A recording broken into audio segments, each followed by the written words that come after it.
এদিকে নির্বাচিত জনপ্রতিনিধি না থাকায় কেমন চলছে গাজীপুর সিটি কর্পোরেশন?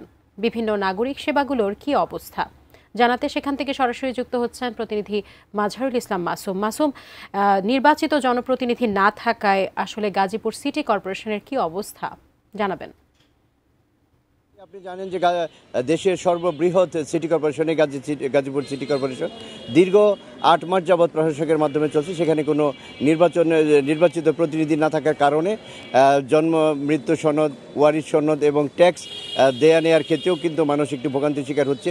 উন্নয়ন কার্যক্রম একেবারে স্থবির বললেই চলে এবং প্রশাসনিক কার্যক্রম আমরা জানি যে স্থবির হয়ে পড়ে আছে। যারা সেবা গ্রহীতা যারা আসছেন তারা বলছেন যে তারা আগের মতো সেবা পাচ্ছে না, যে কারণে এই সিটি কর্পোরেশনের নানাবিধ ভোগান্তির শিকার তারা হতে হচ্ছে তাদেরকে।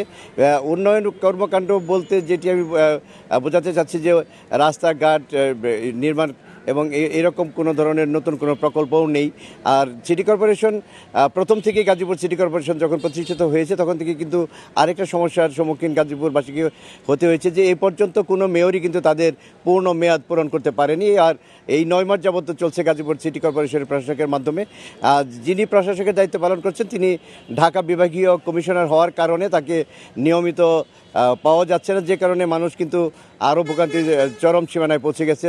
কিন্তু এই সিটি কর্পোরেশনের যারা কর্মকর্তা কর্মচারী তারা জানাচ্ছে যে তারা নিয়মিত সেবা দানে কোনো ধরনের কার্পণ্য করছে না। কিন্তু জনগণের যে দাবি সেটি হচ্ছে যে নির্বাচিত প্রতিনিধি না থাকার কারণে তাদের যে সমস্যাগুলো সেগুলো এই সরকারি কর্মকর্তাদের জানাতে পারছেন না, যে কারণে তারা ভোগান্তির শিকার হচ্ছেন। এই ছিল আমার কাছে গাজীপুর সিটি কর্পোরেশন যে উন্নয়ন কার্যক্রম স্থগিত এবং স্থবির হয়ে পড়েছে তার সর্বশেষ খবর।